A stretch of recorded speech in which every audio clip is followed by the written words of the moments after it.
Who was the first guy that hit somebody with a chair? That's what I mean. The steel chair thing to me is one of the most unbelievable because I know how many times you were doing that in a week. Like, who was the first guy to do that? I don't know. God. Yeah, I don't know that one. That was Nobody's ever used it quite as effectively as Brock, though. Brock is taking the chair shots to a new level. It was probably at the first thing because there was steel chairs there for the crowd, so it's probably been forever. Yeah, just for very rarely. Like in St. Louis, which was our home base, you couldn't even grab the rope like you're cheating. You know what I mean? Yeah. I'm wrestling Dick the Bruiser, right? And I go to Sam. Dick was like 56 or something. Became the champion. I said, Sam, let me just grab the rope so Dick could put his shoulders down. Oh, no. This is when Wilbur Snyder's winning with the abdominal stretch, or Vern's winning with the sleeper. I mean, none of that. Right. But that's all. But St. Louis loved it. They had never saw anything else but, So why weren't you allowed to grab the rope? Because in St. Louis, it was against the rules. And Sam ran St. Louis like everything with the rules. You know what I mean? The rope grab in pro wrestling means that you can leverage. You're getting extra power, extra leverage. I'm doing so it behind the referee's back. Yeah, anybody who has someone in a submission, and if you grab the rope, especially in a figure 4 leg lock, in fact, the other person is more hurt. Forcing their shoulders down, more pressure. And the ref stops them. It's kind of the equivalent to grabbing the octagon fencing, but it's more entertaining, I guess. I don't know how to say it. There's more magic involved. When you first saw the UFC, did you think that if you were a young man, you would have participated in that? Well, it's funny you said that. I'm really good friends with Shamrock, right?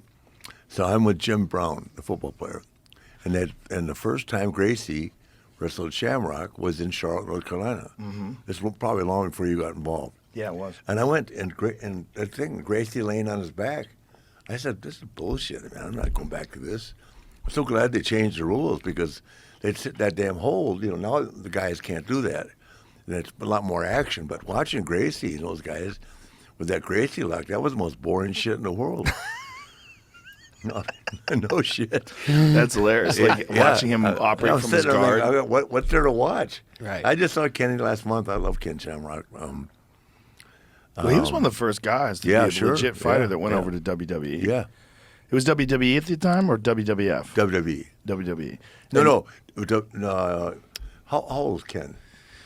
Ken's got to be close. 57, maybe? How old is Ken Shamrock? He was the world's most dangerous man, right? Yeah. Yeah, so he was the first, legit guy to make it over there. I think so, yeah. Yeah, that was at the time. He had been going back and forth, and, that was, in the middle of kind of in his prime, right? I mean, he was a tough guy, though, right? Yeah. But The Rock versus Ken Shamrock, 1998. He could work. Yeah. Yeah. Dude, he definitely could work.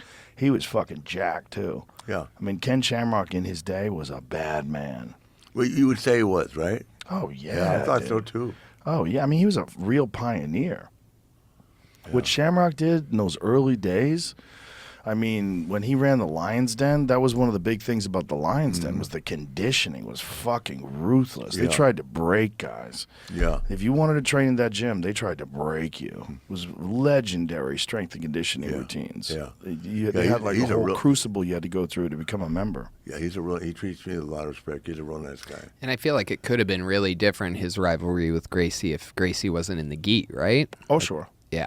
Yeah, it would have been different. But also, Gracie was at another level, right. jiu-jitsu-wise. Yeah. People just didn't understand Brazilian jiu-jitsu like those guys did. Right. So even guys who had, good submissions, they didn't understand vulnerable positions. They didn't. And the gi is so, everybody would grab it. When Gracie would get a hold of you, everybody would grab the gi, and that would play right into his hands. Next thing you know, he's just pulling you on top of him and stretching your arm out.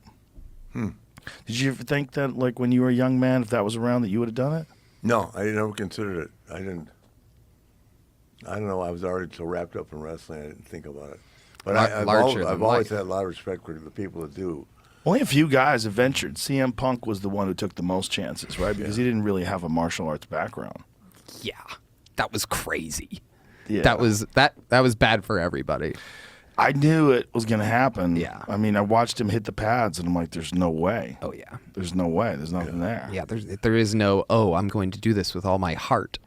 Yeah. I'm gonna go in there. I never saw him. He got killed, right? He got fucked up a couple of times. He fought this kid, Mickey Gall. Mickey Gall ran over him like a freight train. And then he fought, I think, Mike Jackson. Mike Jackson just kind of pieced him up but didn't stop him. But he just wasn't good enough. It's just so hard to do that in your 30s, to learn how to do MMA in your 30s when you don't really. I mean, he had a background. You gotta pee. Yeah. He had a background. He's gonna take a leak. He had a background in pro wrestling, but he didn't really have a background in martial arts. So, I mean, I admire the fact that he was willing to take the challenge. I mean, That's what I admire too. Yeah. I mean, you're gonna have halfway crazy to do that anyway. Yes, for sure. He did do it the right way. He went to Rufus Sport, which is like an elite, top quality MMA gym. He trained with world class guys. It just takes so long to acquire those skills, and if in certain skills with certain body types, if you don't learn how to strike when you're really young, it's very it's depending upon the person. Some people can pick it up in their 30s, but with a lot of guys, if they don't learn how to strike when they're young, they just don't have that speed and ability. They just. What do you think would have happened if Brock would have started right away? He would have been a world elite, greatest of all time. Yeah. If someone taught Brock Muay Thai and submission moves when he was a kid, and he went into MMA with his kind of physicality, he would have dominated. Yeah, he would have dominated. Yeah. What did you think of John Jones? He's bad. He's a bad man. Yeah, John's a bad man. Yeah, he's just so good. Yeah. He just knows how to win. He murdered that kid. Yeah, just took him down, strangled him quick. Yeah. He's on another level from those guys. You're never going to beat John if you're like sort of a middling guy. It takes like another world champion to put him to the test. And he's beaten so many world champions. I mean, he's beaten everybody. Yeah. John, I mean, he's only had one loss in his entire career. That was a bullshit loss. It was a loss where he was destroying someone. He was using a 12-6 elbow, which should be legal anyway. It's just a remnant of the old rules. And that was against Matt Hamill, and he just beat the fuck out of that dude. It wasn't a loss. So no one's ever really beaten John. Yeah.